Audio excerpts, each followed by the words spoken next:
All right, welcome back, Kings and Queens. Today we are talking, y'all. Ooh, we are talking third round draft pick. And not really, but I'm just going to come out there like that with that, okay? We are talking Shador Sanders, Deion Sanders, and the NFL. Pause. What you see happening right now, in my opinion, I strongly believe this just may be a clash of the Titans. This just may be, I don't know, y'all, a power dynamic, a power struggle. Ooh, Deion. Let me ask you this, fellas, before I get into it. Let's pretend your son, you have a phenomenal son. He's played football since Pony League. I'm old school, I'm Gen X. Pony League. You've been hands on. He's played. Now he's in this position that Shador Sanders is in. Would you stand down so that your son could stand up? For those of you that get it, get it. For those of you that don't, catch up with this later. And catch up with this later. Should Deion Sanders stand down so that Shador can be propped up? Do you feel like the presence, the enigma of Deion Sanders is overshadowing his son, Shador? Is Shador collateral damage, in your opinion? We're going to talk about it. For those of you who are just tuned in, or if you're new to the channel, welcome to the palace. I am Queen Sheba. I cover a variety of hot topics specific to reality television, but most importantly, I hone in on the psychological and the behavioral traits of the Black experience. Subscribe now.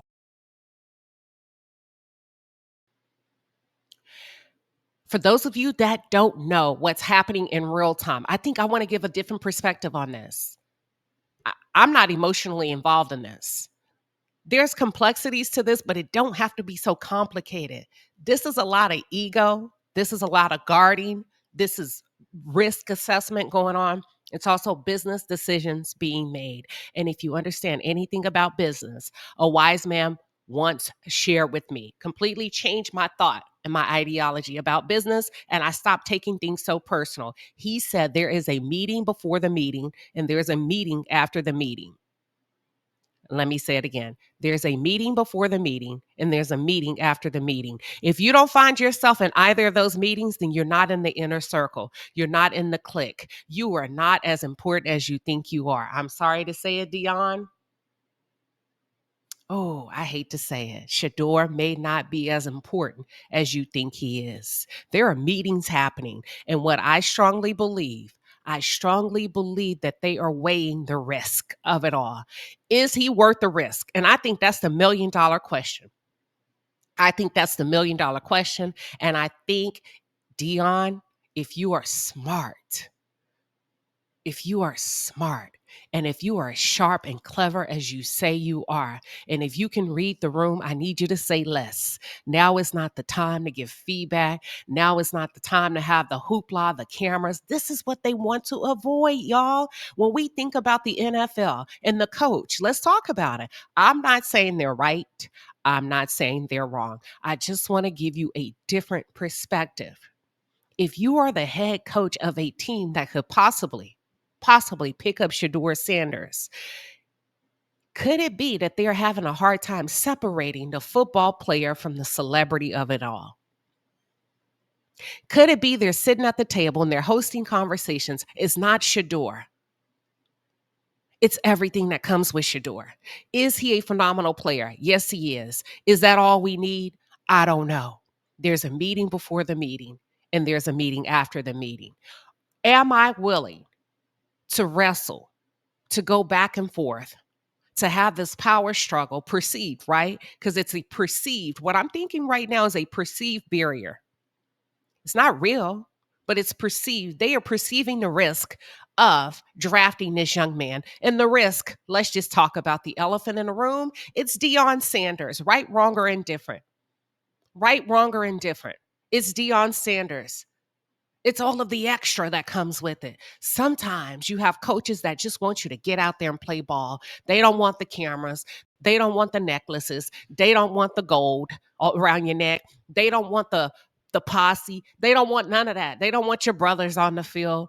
You get what I'm saying? They just want to play ball. They want to talk shop. They want to call the plays and they don't want to bump heads with the likes of a Deion Sanders. Is it right? I don't know.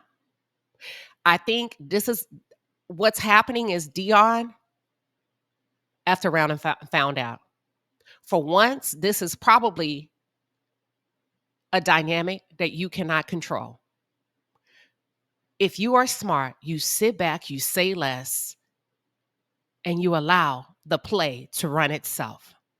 The fact that all of those cameras are there, the fact that he built a draft room may have put a bad taste in other people's mouth because they don't want all of that.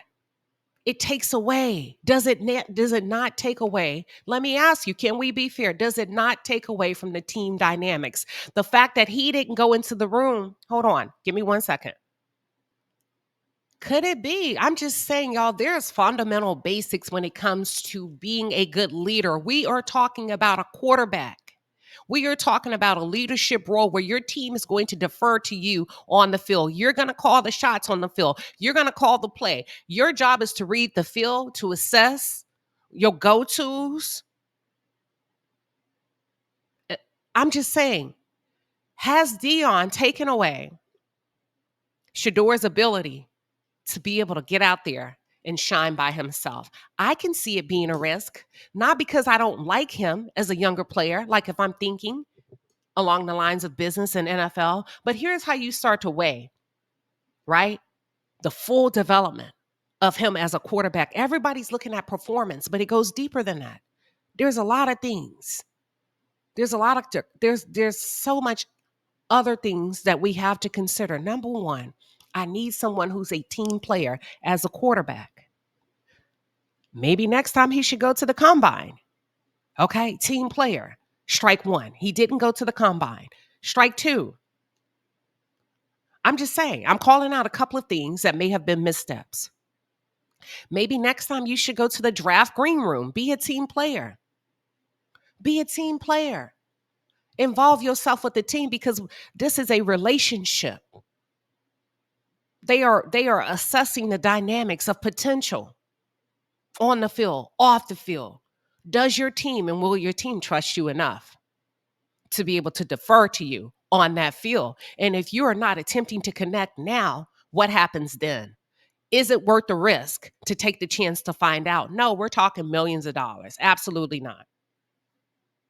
That was a bad decision that he did not go to the draft green room because sometimes they don't want to deal with the privilege, right? You can't walk in a team sport, a team event,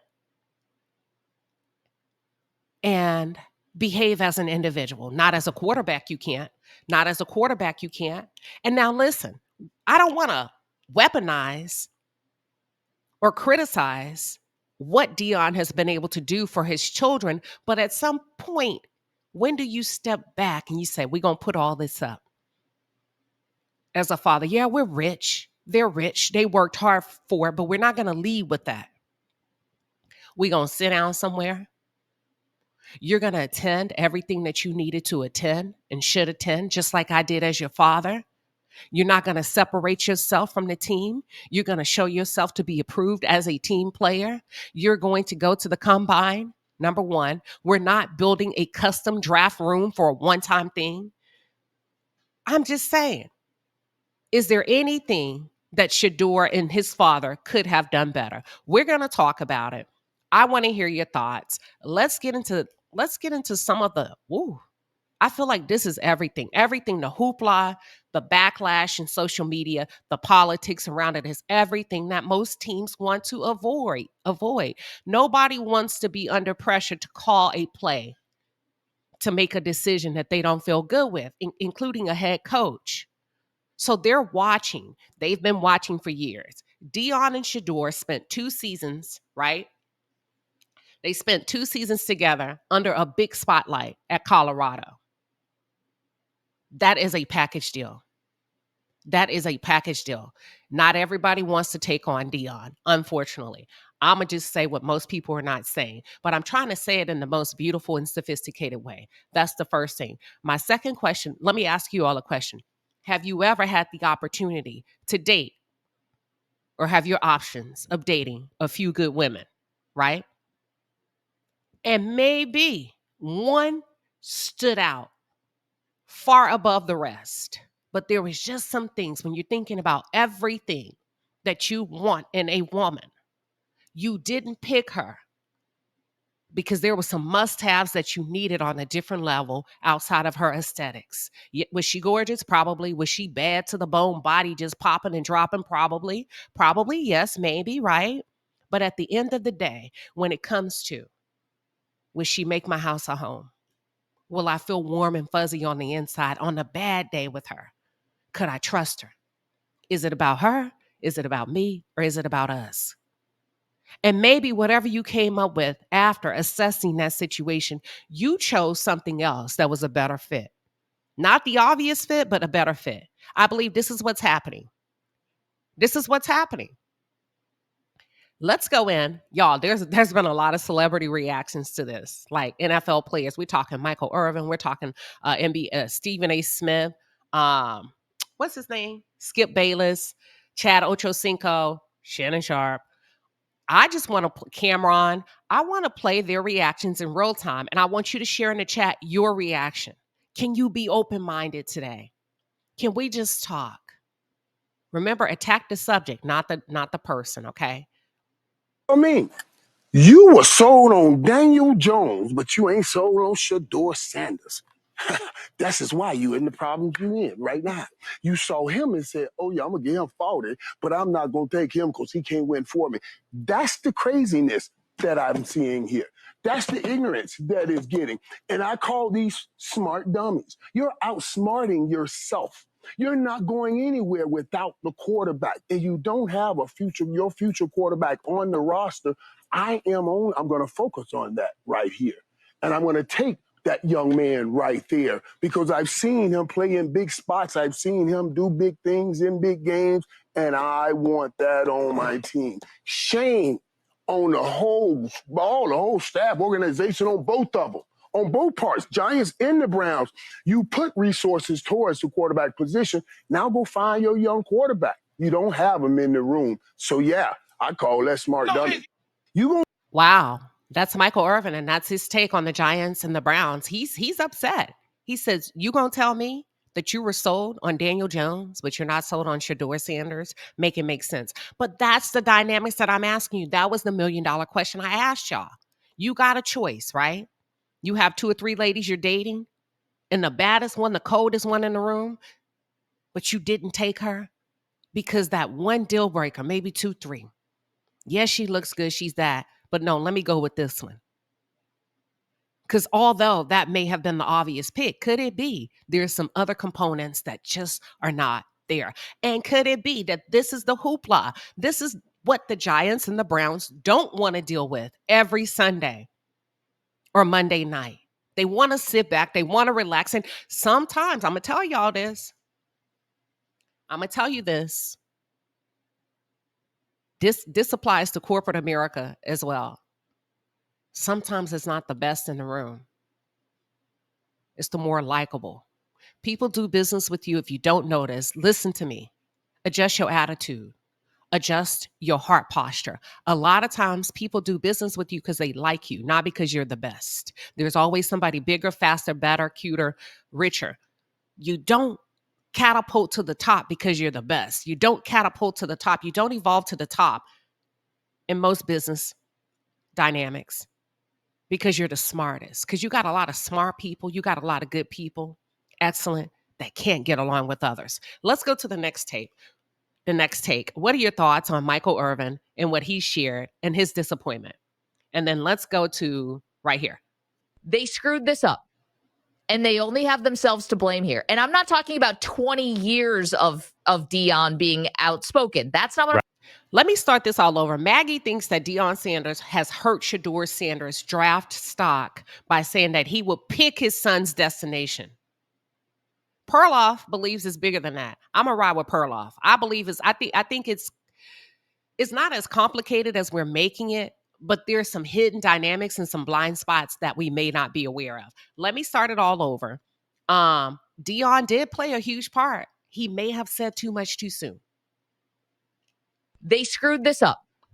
And they only have themselves to blame here. And I'm not talking about 20 years of Deion being outspoken. That's not what I'm talking about. I'm talking about this pre-draft process. They called their shot early that Deion was going to be like Archie Manning and they were going to try to get Shedeur where he wanted to go, like Eli. I totally agree with you, but you think that what about all the other stuff? Well, what's the other stuff? The fact that Deion is a successful college football coach who said, I want to coach my son in the NFL. Oh, could that have been intimidating? You, the head coach. Let's think about it. For those of you that are tuned in, don't personalize it. Just think about it. You're the head coach. Forget about the fanfare. Forget that we love Deion or you like Deion, you don't like Deion. You're the head coach. And you're sitting there. Do I draft this kid or not? Because his father has made it very clear, I will coach my son in the NFL. Are you going to take that on as the head coach? Are you going to feel good about taking on Shedeur and having to fight for your spot as the head coach? Because Deion Sanders tends to Deion's gonna Deion. How about that? Again, I kept saying, you don't think Kellen Moore heard that quote? Like, you're going to draft a guy whose dad wants to take your job and is super famous? How about the fact that Deion is incredibly opinionated? He went to Colorado and cut his entire team on the spot. He does not hold back. If Shedeur's not playing and the starter is struggling even a little bit, he is way too involved in this. And if you're a team, it's that I totally agree with you, but it's not just that. It's everything, Deion. It's a huge pain in the butt. I agree, y'all. When you think about dynamics, a ebb and a flow, sometimes it's just not about winning because there's so many ways to win. There's so many ways to win other than the scoreboard. First of all, you may have a situation where they are willing to take a basic model and build it up, coach it up, train it up, teach it, pour into it, opposed to the souped up model that comes with their own coach, their own team, their own whatever. You know what I'm saying? This may be, sometimes it's not worth the risk. You know what? Let me take that young man. He's coachable. Is Shedeur Sanders coachable? Can Deion Sanders pivot so that his son is able to get picked up? This is Deion. You know what? Deion has messed up because here's the thing. They have something you want. You're knocking at the door and you want in. Your son wants in. In order to get in, you're going to have to prove that you're not a threat. Shedeur is collateral damage to the father's antics, perceived, right? Would you let him in? Would you take the risk? Let's continue. Let's get to Ocho Cinco and Before I do, Ocho, in all my years that I go back to like really following the draft and understanding where players are going getting drafted back in '87. In almost 40 years, I've never seen anything like this. Yeah. I've never seen nothing like this. But how many times have you seen a father? Stop back. Come on now. How many times have you? Of course, you haven't seen anything like this. How many times have you seen a father by the likes of Deion? So let's not just place the blame on the NFL. To me, both sides share an equal responsibility of the turmoil and the tension that's being created.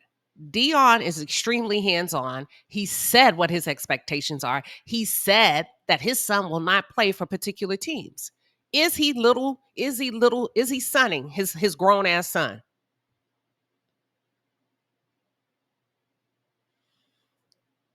I'm just thinking.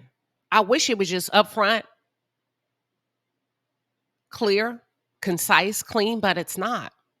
Because you can't measure personalities. You can't measure the masculinity of it all. You got a head coach that's going to do his job, right? You got a father that has taken a stance on what he wants, what won't happen. And then you got the people behind, you got the meeting before the meeting and the meeting after the meeting. And then you have the boy that's being drug around. Ah, man. Myself, obviously, I know I only played a short time, but I've been around long enough to know. Obviously, the 11, 12 years I did play, and all the time I've been retired and enjoying the game and watching it from afar and understanding how good players are, regardless of what scouts may say. The eye in the sky doesn't lie. I watched Shedeur play from high school to college at Jackson State to what he was able to do at Colorado. I want everybody to understand that you're never bigger than the program. Boom. And that's it. Is it as simple as that? I love the way Ocho Cinco has really evolved into this role. I like his calmness. I like how he got straight to the point. He says, you're never bigger than the program. Could it be that Deion Sanders thinks he's bigger than the program? Are the antics? What do we want to call it, y'all? The peacocking. The this, the that. Is it too much? Is it overshadowing the program? What are your thoughts? Let's continue. You'll never be bigger than the program, no matter who you are. And they will show you. They will always remind you at any given time, if at any point you think you are bigger than the program. And that is all we seeing. That's all we're seeing right now. Bam, boom, that's it. That's it. Oops upside your head. Can everybody say oops upside your head? They are letting you know you're not bigger than the program. We rather take a loss than take your son. I hope he gets picked it. I hope he's selected. I don't know. Let me just say this. Where's wisdom? Where's the wisdom in the room for Deion and his team? I think Deion has taken a fixed position, and I don't see Deion backing down. And I don't see him backing down. I wish they would say less. I wish they would ask the cameras to leave, and I wish they would allow the process to process. I believe personally, from a woman's point of view, right? Because there's no women in the room. There's no women in the room.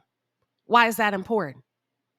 A woman has just as much influence on her child as does a father, even when it comes to sports, to say, hey, son, listen, the lights, the camera action, turn it down.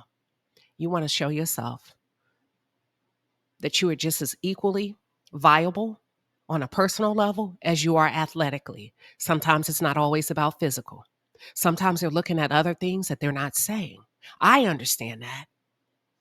And this is what you need to do. We're not going in that draft room. We're going to go to the green room. Okay? We are going to not have an opinion after every draft round. You're not going to say something every time you don't get selected. We're going to show that you are capable, you are a leader, you can process, and that you are coachable. You don't need to say something every time something happens. That's all I'm saying. Where is the wisdom in the room? Do you feel like Deion is bigger than the game? Shedeur is bigger than the game. Do you feel like the NFL, the coaches, they're sending a strong message? Joe, that is all we are seeing right now, regardless of who you are. There's some things I think Prime might have said. I don't want to quote it, but where he said it similar to. There's some places I don't want to go. We're not going to go. Bingo. What Archie Manning said when it came to Eli. Same thing. No different. Anyway, I got something today I really want to read. Chad, I want you to listen to me real quick. Let me ask you this. Now, this is where a lot of people are kind of throwing out that race bait. They're throwing out the politics of it all. People are saying, Stephen A. Smith. I think it was Stephen A. Smith. They're crucifying the celebrity because Deion's a celebrity or Shedeur is a celebrity. They're crucifying. They're on a witch hunt. Do you feel like there's a difference between how Archie Manning was received versus Deion Sanders? Real quick, I'm not here to stir up. I'm happy for everybody that got drafted. I want you to listen to something that was sent to me on Instagram. Chat, y'all stay with me real quick and just listen to me very, very closely. What we are witnessing once again is the machinery of a system that is never quite known what to do with a free black man, much less in a free black family. The NFL, with all its pageantry and power, finds itself uncomfortable, even threatened, when the likes of the Sanders family walk into a room, not asking for a seat at the table, but daring to bring their own. True. There may be an ounce of intimidation. Is it because they're black, or is it because Deion is so bold? Let's continue. Deion, Shador, this family has refused to shrink to fit the confines laid out for them. And so the machine does what it has always done. It seeks to diminish, to distort, to remind them and us that there is still a place for black folk. It is not at the head of the table. But in tragedy, you see, it's not in their refusal to bow, but is in the nation's fear of black excellence unchained. The fear that has always been the real danger, not the power of our stride, but the shadow we cast when we stand upright, unafraid, and unapologetically ourselves. Yeah. I was talking to my sister. And this is what I don't like. Whether it's true or not, this is the excuse. If you hand them over an excuse not to do it, they won't. These are we call them kitchen table conversations that you put in your back pocket. You say less in this moment. You get your foot in the door. And then you coach your son up about the innuendos, the racial undertones. Is it real? Absolutely. But do you say it out loud? No, you do not when they have something that you want. She said, "Well, you think Shador?" I said, "Libby, I'm going to be honest with you. If he don't go in the second round, I think he might slide out of the third." Unc, it's all a game. It's all a game. I look, Ocho, It's a game.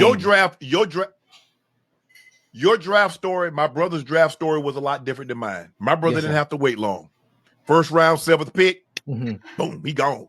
On a plane to Green Bay, boom. Second round. Hey, with red flags, with character issues. But the point is, you were worth the investment. And I think what's happening is they just may have decided that Shador is not worth the investment. Now, we're going to find out. We're going to find out today at what? Is it 12 noon Eastern Standard Time? That will put us at 11 a.m. Central Standard Time. The fourth round.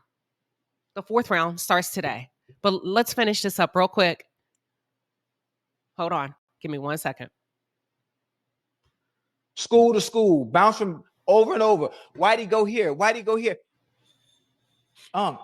Bad. Still, second round. We taking a chance on him. There ain't no off the field issues with Shador. Nope. No issues, no nothing.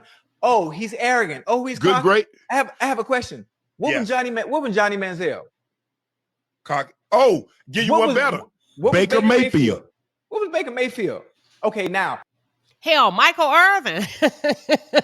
Michael Irvin was problematic for the Dallas Cowboys. And I think now as they're drafting y'all, I think the game has changed in a lot of ways. It's no longer about physicality. I mean, can we all talk about it? There's been a lot of these players that have gotten in a lot of trouble that have been a handful for these organizations. Now, what I will say, when it comes to college and you watch film, that motherfucker, Johnny Manziel and Baker Mayfield, boy, they played they were absolutely awesome. Yes. But again, you can't take away what Shador was able to do at a Denver, Colorado team that won one game. They come back the next year with Shador, win 4. But his dad is the coach. So can we compare? Can we even compare apples to oranges? I don't know. What do you think? And I'm not sure what 4 or 5. I think they won 5. And then the next year, I think they win 9. Yeah. I heard, what did I hear, Ocho? I heard someone says that his confidence doesn't match his game. So in other words, he does a lot of talking and his game is not indicative of the type of bravado. What? Does his bravado overshadow his performance on the field? Is his performance on the field the best you've seen from a young quarterback coming out of Colorado or any other college institute? I do, Ocho. In all my years that I go back to like really following the draft and understanding where players are going getting drafted back in '87. In almost 40 years, I've never seen anything like this. Yeah. All right. So that's all we have for you. Let's take it to the chat.